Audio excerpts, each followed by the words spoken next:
guys, and welcome to day 18 of 30 Days Wild. As you can hear and see, the weather today is terrible, so we are streaming from inside Bo's aviary because there's a little bit of a dry spot for me so I don't get drenched during this. So today is the perfect weather for today's animal. We are going to be talking about a semi-aquatic animal, and this is the Eurasian otter. Okay, so we all go to the zoo and we love to go and see the Asian short-clawed otters. They're incredible. I love watching them. They're huge. But we also have them here in this country as well. We have wild otters and they are incredible. So the videos that we show you today are from Sylvie Biber. She lives down south and she records beavers and otters and loves to do so. So thank you, Sylvie, for letting us use your videos in today's video. So we'll play them through and I'm just going to talk over the videos so that you guys can learn some things about the otters as well. So our otters live in rivers, wetlands, you can occasionally see them in farmlands, and you would also find them in marshlands and coastal. So they live anywhere there is a body of water. So they're really incredible animals. They love to just swim around, splash around and get damp, and they're also really playful. We also, at the end, we're going to show you a couple of photos of some otters that Paul Stone has allowed us to use, so thank you very much, Paul. So basically, in the 1970s, otters were reduced to only being around northwest coastal areas, up in Scotland, a few places in Shetland Islands, and that's it. So there wasn't many around. Now we can safely say that they are all over Britain, guys. You will see them in every county. It's okay, Bo is just staring at the camera looking very confused. So yeah, you can see them all through the county. And thank you very much, Bo. I knew you were going to do that. Let's just get her off the camera. Okay. Good girl. Okay, so our otters are pretty incredible. They've managed to thrive since everything has happened. And the main reason for this is because in the 1970s there was a pesticide that was used called organochlorine pesticide. It was used on everything. It killed all the pests and everything for everyone's food so that agriculture could thrive.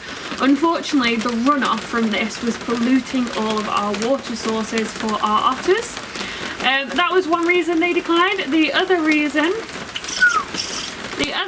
they declined is because I'm sure you all know, in the 1970s there was a huge animal activist group that went and released all the American mink from the fur farms. Now, I don't wear fur. I hate it. I would never wear fur. I love animals way too much. But I wouldn't have done it the same way the animal activists did either, unfortunately. So all these mink were released into the UK and they became a competitor with our otters. So they eat the same food, they live in the same habitats. So our otters were also declining because they were trying to compete for their natural habitat. So there was all these things that were coming into play that caused our otters to decline, basically. Now, they are thriving, like I said, which is pretty incredible. And it's because they have loads of food source now. They are carnivores. They will eat fish, eels, crayfish. Occasionally they'll eat birds and ducks as well. And you also have them eating frogs in spring, which is insanely important. And believe it or not, 65% of their diet consists of fish. Okay, so they have to be near the water bodies because that is where all their food is. Hello, kitty. Okay, so it's pretty incredible, these guys are. So they breed any time throughout the year. Okay, they don't have a breeding season like most animals do. But once they breed, they normally have 2 or 3 young. So only 2 or 3 babies to take care of, and they have to feed them and take care of them. And they rear them until they're about 6 to 8 months old, and then the otters will leave the nest and move on to find their own mate. Thank you very much.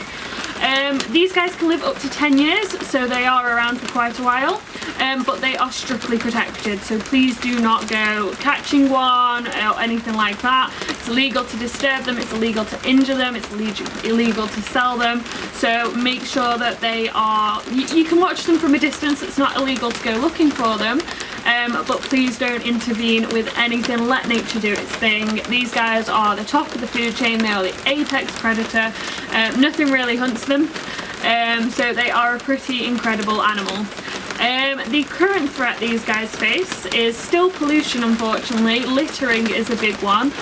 People throw their litter on the ground, it washes into the water, and it causes lots of issues that way.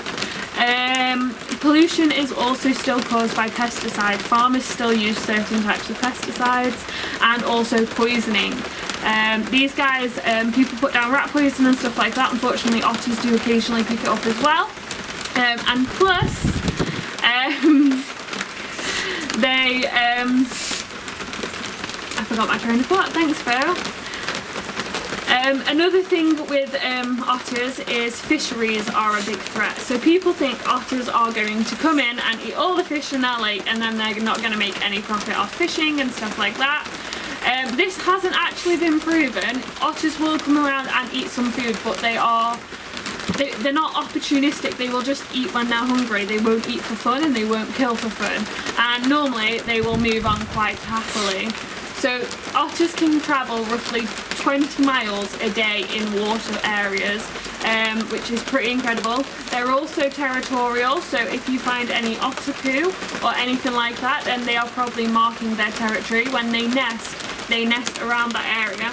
Now, otters are not monogamous like most of our animals are. The female will raise the young on her own. She will teach them how to swim, how to hunt and all that. So the male does his job and then leaves, unfortunately. So they, like I said, these guys are incredible. I love them. Now they are near threatened by the IUCN in the wild. Okay, so that means they do need our help. We are trying to encourage them to thrive. So there's a few ways you can do this. You can use the Mammal Mapper app that I told you about. If you find any tracks, any poo, any fur or anything like that, you can do that. If you have wellies and a raincoat, go outside right now and go find a local lake or a river and go looking for some otters. Okay, even if you find tracks. If you were going to go looking for tracks, I'd say wait until this rain stops so there's nothing disrupting the soil. Leave it a couple of hours and then go and have a look. I have been to Winsford and I've seen some otter tracks, and I've also been to Nantwich and seen otter tracks. So they are around here. We are so lucky to live in the countryside because there's just so many things around for us. Educate people. I know it sounds silly, but everyone takes their kids to the zoo to see the otters, but take them for a nature walk instead. See whether you can find them that way. Remind them that they are around and we do see them quite often. They can be a bit elusive, but they are there. You just have to know what you're looking for. So that is my advice on the otters. They are an incredible animal. Unfortunately, we can't help them with much else other than helping their food chain thrive, so the frogs and stuff are really important right now. So thank you very much for listening. I hope you've enjoyed the videos from Sylvie and the photos from Paul, and I will see you tomorrow, and we are going to look at another species of owl that you would find within the UK. Thanks, bye!